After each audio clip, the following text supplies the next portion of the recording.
Chapter 4. No me entiers en la pradera. The first town they reached was Poker Flats, built in a wide yellow plain in what had been, Paul Mink told them, the old mustard-growing region. Her streets were full of whiteys and mixed couples, and she was clearly a town given over almost entirely to licence. Poker Flat announced herself as the theatre capital of the southwest, and her main boardwalk was nothing but vivid marquees and billboards advertising simulatings using living actors of the great local V heroes, whose adventures Sam Oakenhurst had already skimmed at Lieutenant Twist's. These were elaborate dramas concerning the love triangle of Pearl Peru, Bully Bop, and Fearless Frank Force, or the Quest for the Fishlings, featuring Professor Pop, Captain Billy Bob Begg, and her famous Chaos Engineers. Many of the protagonists were white. White barkers stood outside their booths and called to the newcomers, "So true you'd think it was V, Dallas Horizon. It's the net, Ontario Outer. Virtually V, Laramie Deadlock. Frank Force, face to face, Ludoland." Their words were echoed overhead in the Baroque calligraphy of the day. Power paint growled with all the brilliant, vulgar bellicosity of the old circus towns. Poker Flats had been the first of the roving show cities to take permanent root. Such settlements were all over the Free States now, said Paul Mink, but the biggest were still Poker Flats and Porto Cristo. Paul Mink insisted they visit the shows and understand the nature of these dramas. Real or fictional, black or white, they represent a breed of our own kind that has successfully escaped the logic of the fault, discovering new universes beyond our own. There, my friends, chaos and singularity perpetually are perpetually in balance, and sometimes one is no longer certain which is which. Philosophies become blurred and intermingled out there in the second ether. This was how I first learned that it was possible to move from one version of our universe to another and survive. We never die, my dear friends. We are, however, perpetually translated. What does he mean? Asked Sam Oakenhurst. Well, he understands something of our condition, she told him, but not much of it. He is like those old South American conquistadori. All he can see of this secret is the power and wealth it will bring him. He is prepared to risk his life and soul for that. Sam Oakenhurst grew fascinated with the legends portrayed on the stages. He talked about Pearl Peru, Corporal Pork, Little Rupoldo, Capricorn Schultz, and others as if they were personally known to him. When the time came to leave Poker Flats, he brought several books of scenarios. As soon as they were back on the trail, he studied them slowly, from morning to night, hoping to find clues to the versions of reality perceived both by Paul Mink and, in particular, Mrs. Von Beck. Perhaps the fault was not the mouth of hell after all. Perhaps it was a gateway to paradise. Walking beside the Rose, he recounted the tale of Oxford under the Squad warlords. The alien renegades, furious at Oxford's resistance to their philosophies, informed the citizens that unless they immediately fell to levelling their entire settlement, colleges, chapels and all, they, the Squads, would eat their firstborn and bugger their old folk. And Oxford, Rose, went the way of St. Petersburg and Washington, but not Cheltenham, which is still standing, but which has lost its firstborn. And her old people rarely these days walk abroad. The Squads had come in their black deltoid aircraft. Thousands. They told us they represented the singularity, and we were now their subject race. If we refused to serve them, they punished us until we accepted their mastery.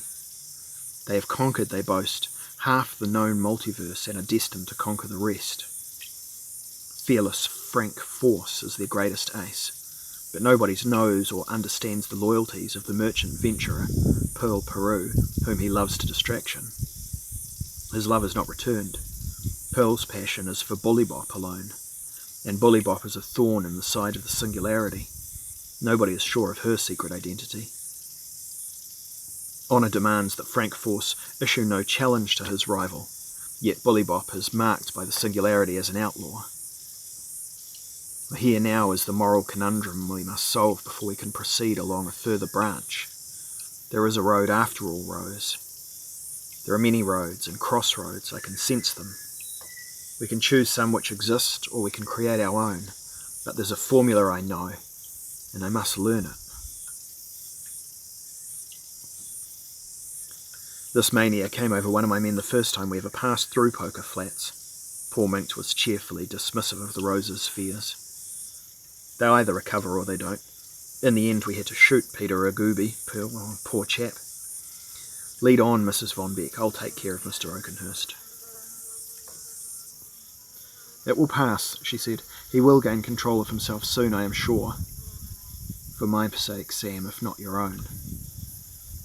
This demand brought him, within a reasonable period, back to his senses, but his lasting emotion was of loss, as if he had been close to the secret logic of the multiverse, and able, like her, to navigate a purposeful course through those quasi-realities.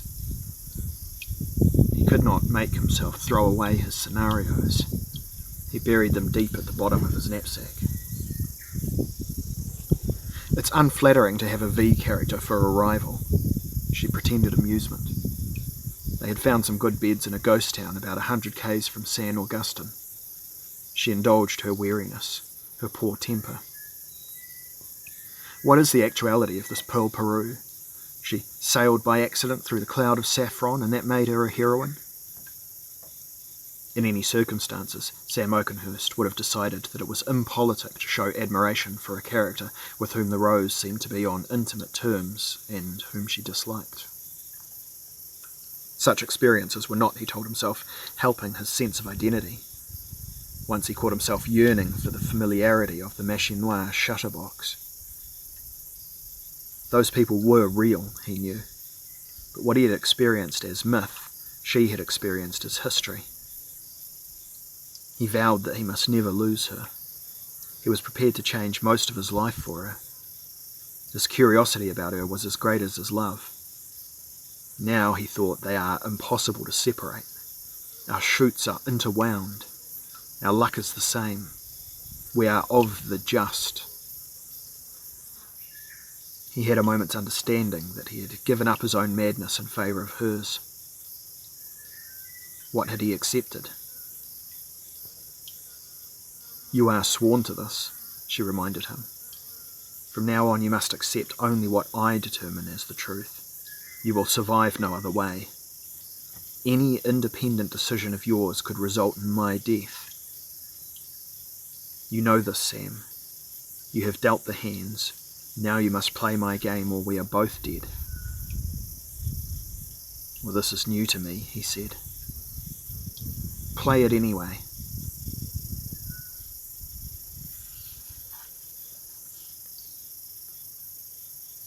Chapter 5.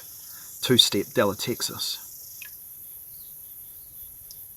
After they had traded the Rymans and 2 Samsonites for ponies at the flooding Whisper Horse Ranch just west of San Augustine, they made better progress into Golden Birches, where pale light shuddered and huge crows flapped amongst the black lattice of the distant treetops.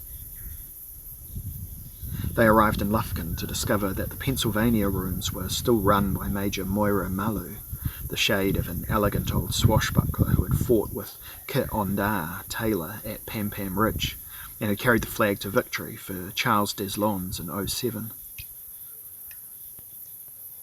At Paul Minkt's suggestion, she was to be their fourth, but not before another week's gaming had all parties apparently satisfied. She would draw her substance from Mr. Minkt. Then they took Major Moira's good Arabs and headed through the milk tides down to Livingston, where Paul Minkt sought out Herb Frazee. The ex-president of the Republic was giving demonstration hands of Cold Annie and telling tarot to what was left of Livingston's polite society. He refused Mr. Minkt's invitation, but suggested they look up Mrs. Sally Guand in Houston. The road to Houston took them through silver pines. The strange, frozen forest was cold as death nowadays, said Paul Minkt, but once there had been fires burning on every mound, they came out into foothills above a summer valley. "There's Houston," Paul Minkt pointed. The huge city had recently melted and reformed into a Baroque version of itself. Its highways made arabesques, glorious in the sunlight. Yet even here the uneasy terrain threatened to vaporize, becoming something else, and Sam Oakenhurst yearned for California, where Pearl Peru, he had read, was a living celebrity. They passed under Houston's organic freeways. The Rose wanted to stay for a few days. The others insisted that they find Sally Guand and press on to Galveston.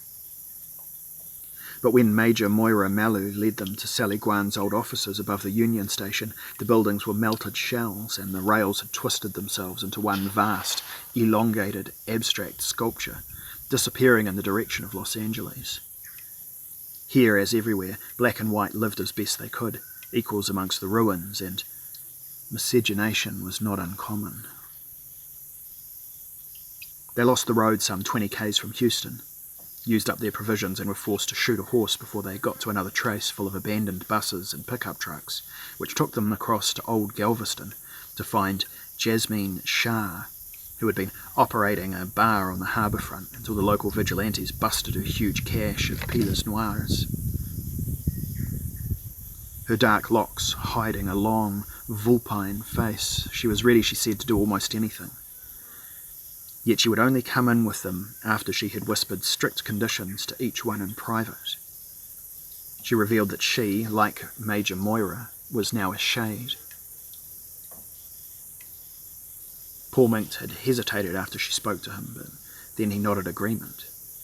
The streets of Galveston were full of whiteys who had failed to fulfill the ambitions they had conceived in Mississippi and Alabama, and were now desperately trying to get back to New Orleans, but could not afford any kind of fare.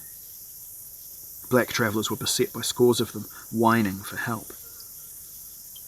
Sam Oakenhurst was glad when they got aboard the first schooner available and sailed out into the peaceful waters of the Gulf.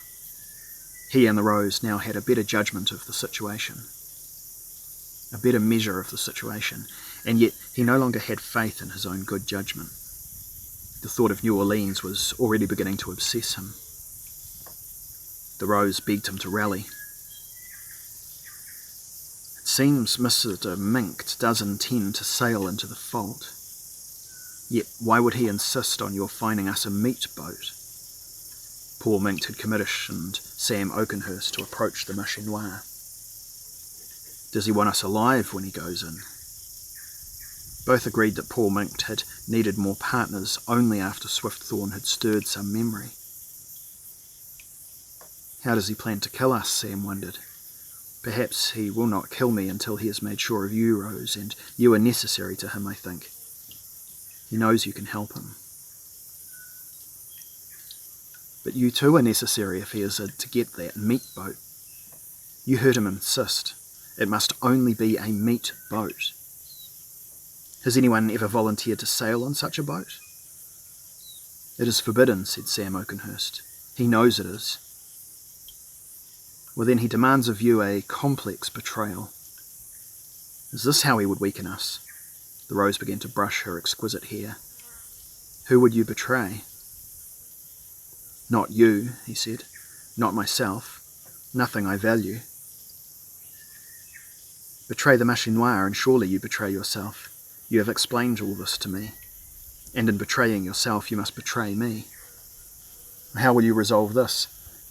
It is a problem worthy of fearless Frank Force." She seemed to be mocking him. "A moral conundrum," she added. There was a knock on their cabin door, a Kidderkin bringing Mr. Minkt's compliments and looking forward to the pleasure of their company, in a game of anvils and pins. "I have earned your sarcasm, I know," Sam Oakenhurst said, "but I am still willing to learn from you. What will you teach me, Rose?" "You will learn that it is space and time, always a question of scale." She touched his lips. "Meanwhile, you must continue to risk your life. And you are sworn to serve me, are you not?" "On my honour," he said. But in demanding your help, I exposed you to more than you ever expected, she said. Perhaps you do not have the resources. I have them, he insisted. You must draw upon your archetype. The rose took his hand. Tonight her skin seemed fine, delicately shaded petals softly layered upon her sturdy frame.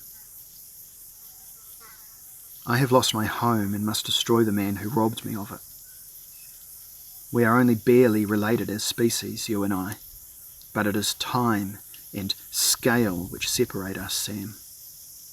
In the ether, we embrace metamorphosis.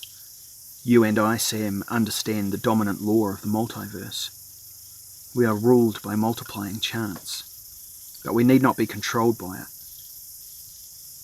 I knew Paul Minkton in other guise. Now I think he clearly remembers me. He can always recall a weapon, that one, if not a woman.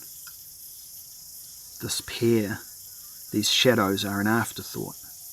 His interest in the fault could be secondary now. First he must deal with us, for we threaten his existence. Perhaps he is afraid to let us reach the fault with him, lest he be cheated of whatever it is he has schemed for. Believe me, Sam, Paul Minkt will be giving us his full attention for the next few days. The others are scarcely real, merely first and second murderers.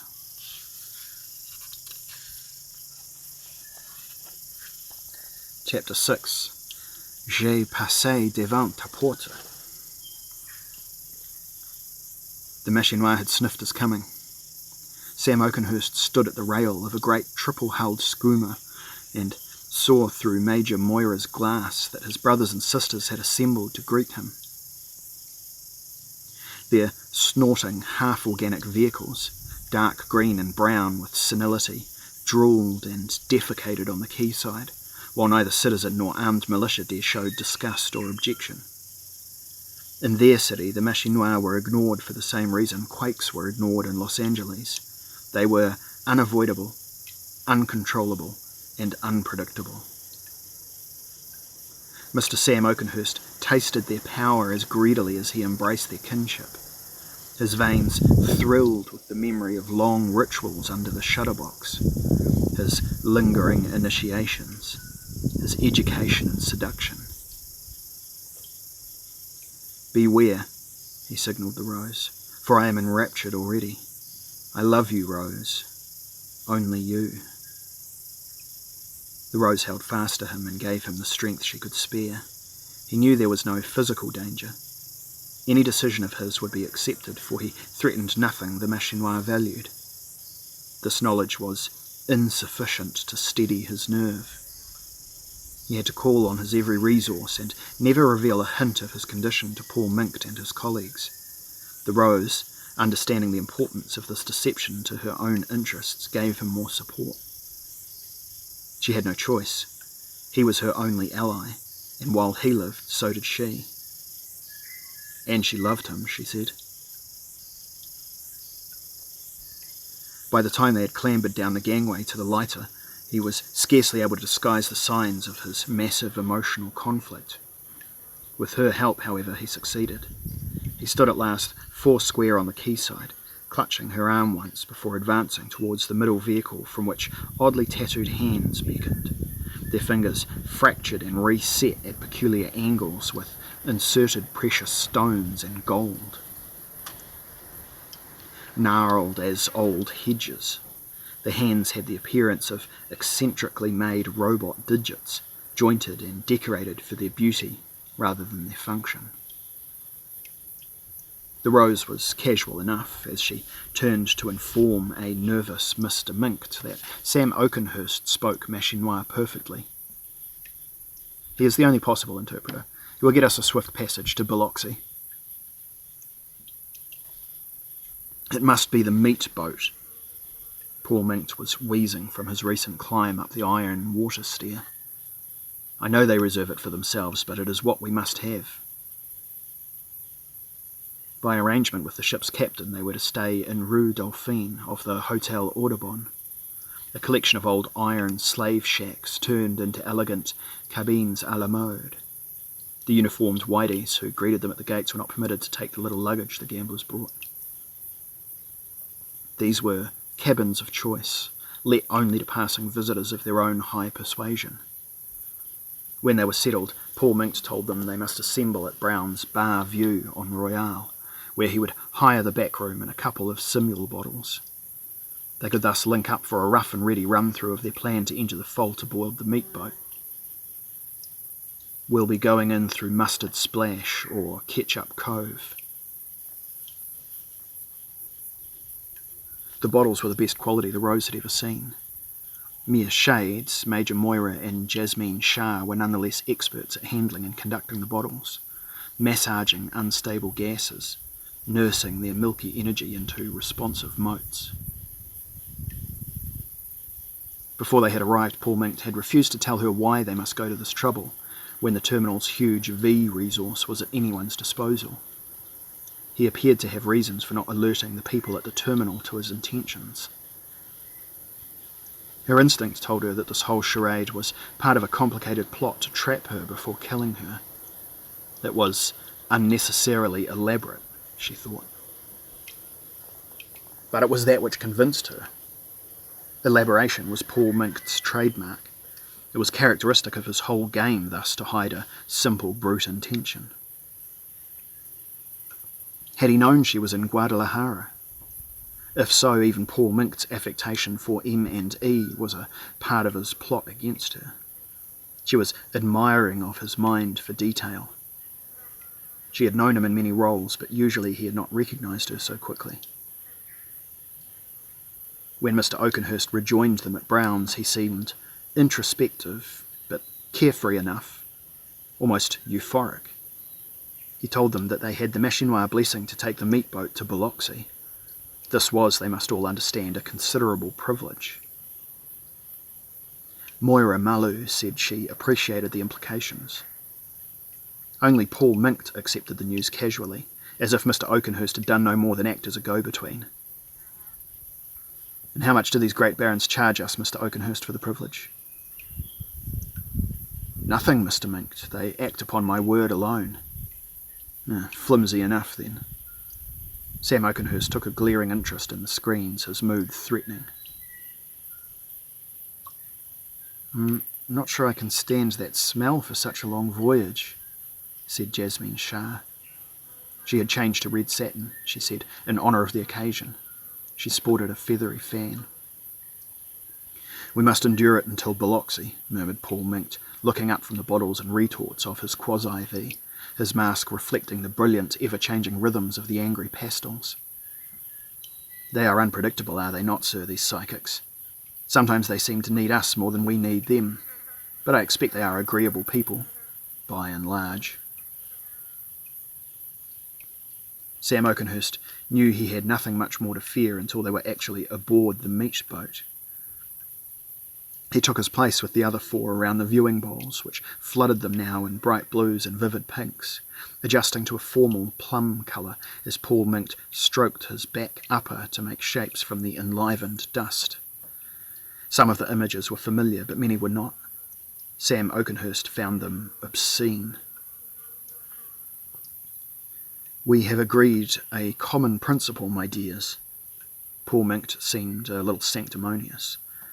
"And must stick to the rules we form here tonight, or we shall be lost." "Do we need to be reminded of that?" Sam Oakenhurst was irritable as he studied the bowl, finding some strands on the screen he could use. He wove a showy, challenging gambit. Planets and their histories formed and died. "We are a team, Mr. Oakenhurst." Paul Minkt seemed pleased by this offhand display. "We can afford no weak links, no, as it were, anti-socialism." Sam Oakenhurst guessed the fat man had found a tune which he must now rehearse for a while. Mr. Minkt searched under his veil and plucked at his hideous jowls. Unusually alert, Sam Oakenhurst studied Paul Minkt's companions and detected a tremor of victorious malice in Major Moira's face. The Rose's warning was confirmed. Certain of his allies, Paul Minkt was celebrating a premature triumph. "It will be on board the meat boat. That has always featured in his scenario, I think. I don't know why, save that he follows a personal aesthetic. her shoulders set as if to disguise anxiety. Mrs. von Beck gave her own attention to the bowls and began a detailed weaving, a story of a planet and its doom, a wonderful miniature. Sam Oakenhurst understood that now she too had issued a challenge to Paul Minkt. These were the gentle beginnings, the courteous preliminaries of the game. Upon Mr. Minkt's irrational insistence that they began the first stage of their simulation, producing a reasonable version of the Biloxi fault and some sort of boat in which to brave these self-created dangers. "Now we sail into Mustard Splash," declared Paul Minkt, their captain. "These murky walls will part thus." A magician, he revealed the blinding azure of a vast colour field. "We shall follow a river, thus." A hazier network of silver streams which, with his characteristic crudity, he turned into one wide road. "This line will respond to the meat boat's unique geometry. And now we must do our best, dear friends, and make the most of our creative imaginations, for our quest lies even beyond the fields of colour, to find eternal life, limitless wealth. There one shall come into one's true power at last."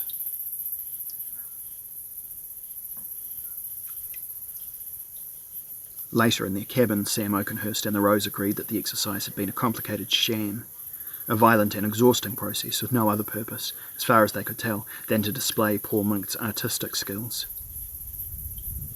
"That was not the fault," she said, "merely a surface impression and a bad projection. It was an Arcadium, nothing more. Almost an insult. I wonder why. To convince us? To confuse us? To terrify us? He knows in his heart, what truly lies beyond the fault." They were lying together on the wide bed, the light from the swamp cone turning her brown skin into semi-stable green and giving her face a deep flush. "He still needs our goodwill, Sam. He had expected your challenge, no more than had I." It had hardly been a challenge. Mr. Oakenhurst, hyped on the sensations of his reunion, had merely wished to show that he no longer feared Paul Minkt. He had risked their lives on a vulgar display and now admitted it.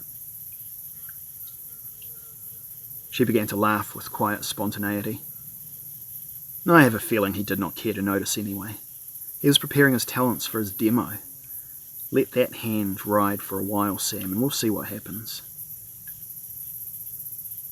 He marvelled at her beauty, the peerless texture of her skin, her natural sweet scent, the ever-changing colours of her flesh, and he knew that his feeling for her was stronger than his bond with the Machinois, stronger than with his own species.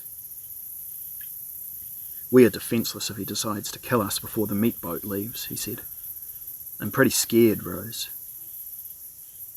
"The best way to get out of trouble is to take a risk based on your judgment. You know that, Sam." Her touch was a petal on his thigh. "Take another risk, an informed one this time. Make a change. What can we ever lose?" "Not me, Sam." She began to notice the tiny, symmetrical marks on his stomach, like stylized tears of blood. He refused to tell her what they were.